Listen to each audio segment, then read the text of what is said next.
Hello friends, आप सब कैसे हो? आई होप आप अच्छे होके। आज हम आपके लिए लेके आए हैं the Hindu news analyse in Hindi. The Hindu को अनुवाद करके आपके सामने लेके आई हूँ। डेली द हिंदू न्यूज़ मैं आपको इस चैनल पे लेके आती हूँ। आज है 28 मार्च। हम बात करेंगे आज अपने पहले आर्टिकल पे। आर्टिकल फर्स्ट है हमारा टैरिफ वॉर। मतलब जो हमारे अमेरिका के राष्ट्रपति हैं उन्होंने टैरिफ लगाने की बात की है। अब हम टू द पॉइंट थ्योरी पर बात करते हैं। फ्रेंड्स, अगर आपको किसी भी चीज़ पेपर फर्स्ट सेकंड थर्ड जो भी जिस चीज़ के भी आपको नोट्स चाहिए तो आप मेरे चैनल के प्लेलिस्ट में जाके देख सकते हैं। वहाँ पर आपको सभी के नोट्स मिल जाएंगे। फर्स्ट आर्टिकल के पहला पॉइंट, ट्रम्प सरकार ने ऑटो सेक्टर पर 25% टैरिफ लगाने की घोषणा की है। मतलब जो राष्ट्रपति हैं उन्होंने जो ऑटोमोबाइल और सेक्टर होते हैं उन पर टैरिफ लगाने की बात की है, वो भी 25%। ये टैरिफ 3 अप्रैल से लागू होगा। हालांकि पिछले कुछ दिनों में उन्होंने कहा था कि 2 अप्रैल से लागू करेंगे, लेकिन अब ये 3 अप्रैल को लागू कर रहे हैं। पहले लगाए गए टैरिफ अलावा ये लागू किए जाएंगे। मतलब पहले वाला टैरिफ तो लगेगा, लेकिन अब जो लगाएंगे वो भी लगेगा। 2024 में अमेरिका ने $474 बिलियन की ऑटोमोबाइल उत्पादन किया है। मतलब जो 2024 में जो अमेरिका है $474 का ऑटोमोबाइल का उत्पादन किया है। Mexico, Japan, Korean, Canada, Germany प्रमुख आपूर्तिकर्ता हैं। इनमें से सभी अमेरिका के सहयोगी हैं। सभी देशों ने कई प्रतिक्रिया दी है। भारत की संसद की विपक्ष ने सरकार से इसे टैरिफ वॉर से निपटने के उपाय के सवाल किए हैं। मतलब आप इतना टैरिफ लगा रहे हैं तो इसके बारे में सरकार ने इनसे विपक्ष की बात की है, सवाल उठाए हैं। अब हम बात करते हैं। वित्त मंत्री ने कहा है कि भारत टैरिफ कम कर रहा है, लेकिन ये ट्रंप के कारण नहीं है। मतलब जो टैरिफ कम कर रहा है वो मतलब भारत जो टैरिफ कम कर रहा है अमेरिका का कारण कुछ भी नहीं है। भारत अपने विनिर्माण को बेहतर बनाना चाहता है। भारत जो है वो अपने विनिर्माण को मजबूत करना चाहता है और अच्छे से कार्य करना चाहता है। पुतिन की भारत यात्रा, मतलब पुतिन भारत यात्रा करने वाले हैं कुछ दिनों के अंदर। रूस के विदेशी मंत्री का वक्तव्य है कि पुतिन ने भारत आने का निमंत्रण स्वीकार किया है। जल्द ही द्विपक्षीय बातचीत के लिए भारत आएंगे और पीएम चुनाव के बाद अपनी पहली यात्रा पर रूस गए थे। मतलब जो प्रधानमंत्री थे चुनाव के बाद पहली यात्रा उन्होंने रूस की थी। पुतिन पिछले बार 2021 में 21वीं भारत रूस सम्मेलन के लिए आए थे, जो 4 साल बाद हुई है। अब उसके बाद मोदी 2022 में सम्मेलन के लिए 2024 में गए थे। मतलब 22वें सम्मेलन में मिलेंगे। पुतिन आमतौर पर विदेशी यात्री नहीं करते, मतलब वो पुतिन विदेशी यात्रा नहीं करते हैं। फ्रेंड्स, आपको वीडियो को ज़्यादा से ज़्यादा लाइक करना है, शेयर करना है। फ्रेंड्स, आपको 1 से 1.5 घंटे की वीडियो आपको 5 से 10 मिनट में कोई आपके लिए ला के नहीं देगा। Friends, please support your guys. Video को ज़्यादा से ज़्यादा लाइक करें, शेयर करें, सब्सक्राइब करना ना भूलें। अब हम बात करते हैं अपने थर्ड आर्टिकल, महिला और सार्वजनिक स्थल। 2025 के पहले कुछ महीनों में ट्रेन में महिलाओं के साथ उत्पीड़न की कई घटना देखने को मिली है। भारत में महिला सुरक्षा के लिए सार्वजनिक स्थलों पर सुरक्षित बनाने की बजाय गतिविधियों पर रोक लगाने की संस्कृति देखी गई। जैसे कि हॉस्टलों में 10 बजे के बाद गेट बंद हो जाना, कहीं अन्य जगहों पर स्त्रियों का ना आना, ये एक सार्वजनिक स्थल नहीं है। दिल्ली हाई कोर्ट ने एक व्यक्ति के वश में महिलाओं को उत्पीड़न के लिए कई सजा बरकरार रखा है। ऐसे मामलों में संदेश देने वाला होता है कि वह इलाहाबाद उच्च न्यायालय ने नाबालिग को गलत प्रकार से छूने को बलात्कार मानने से इनकार किया है। मतलब वो एक बलात्कार की तरह ही देखा जा रहा है।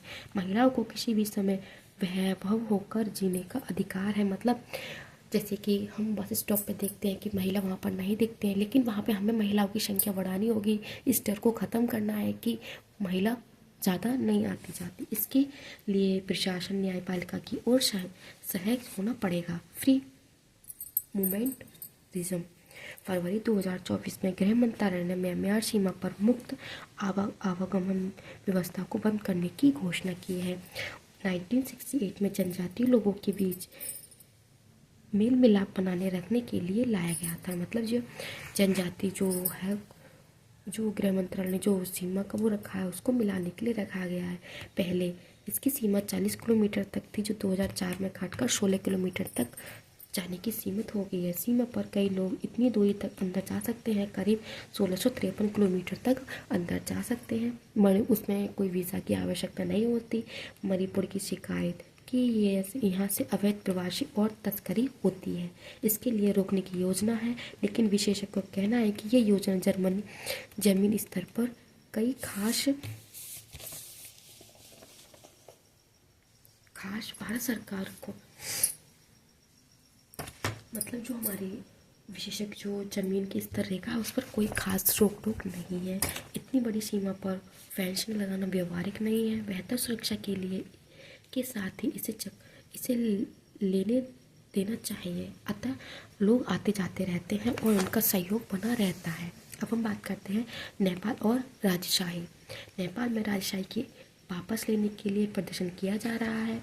2008 में 240 वर्ष पुरानी राजशाही को समाप्त किया गया, लोकतांत्रिक व्यवस्था की स्थापना की गई, और लेकिन एक वर्ग राजशाही का समर्थन बना रहा है। ये हमारा एक समर्थन है। लोकतांत्रिक व्यवस्था में भी स्थायित्व नहीं रहा है। लगातार राजनीतिक अस्थिरता कम का माहौल है। पूर्वी राजा ज्ञानेंद्र भी राजनीतिक सक्रियता दिखा रहे हैं, वो वापस लौट आए हैं। राजनीतिक अस्थिरता और बढ़ने की आशंका है, मतलब जो एक बढ़ावा दे रहे हैं राजनीतिक अस्थिरता के माहौल में देखने को मिल रहा है। अब हम बात करते हैं नियुक्ति न्यायालय। यशवंत वर्ग मामले में भारत में न्यायिक नियुक्ति पर सवाल खड़ा किया गया है कि हम न्यायालयों की नियुक्ति किस तरीके से और किस प्रकार करें। NJAC अधिनियम के तहत नियुक्तियों 6 सदस्य समिति करती है, जैसे कि CJI 2 वरिष्ठ जज कानून होते हैं, मंत्री और 2 गणराज्य व्यक्ति शामिल होते हैं। तब हम एक नियुक्ति न्यायालय की नियुक्ति करवाते हैं। इसका सचिवालय कानून मंत्रालय में होता है और सुप्रीम कोर्ट ने इसे रद्द कर दिया गया है। भारत सरकार कोलेजियम व्यवस्था में भी न्यायपालिका की अवहेलना करती रही है। कई अनुशासन को स्वीकार नहीं किया है।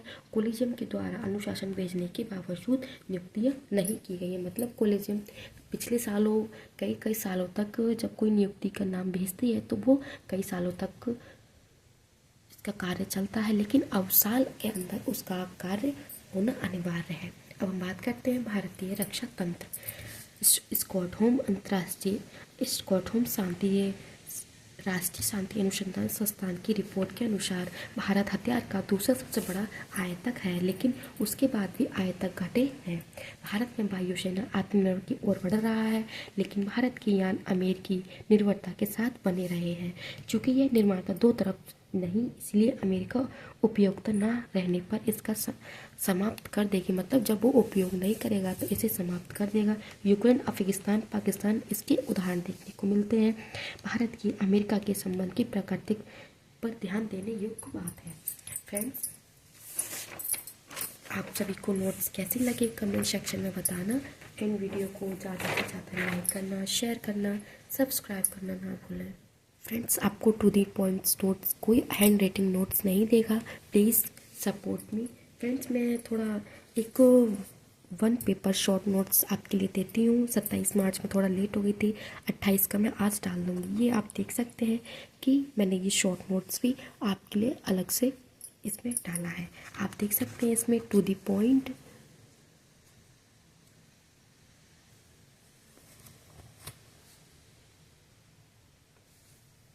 वीडियो को ज़्यादा से ज़्यादा लाइक करना, शेयर करना एंड सब्सक्राइब करना ना भूलें।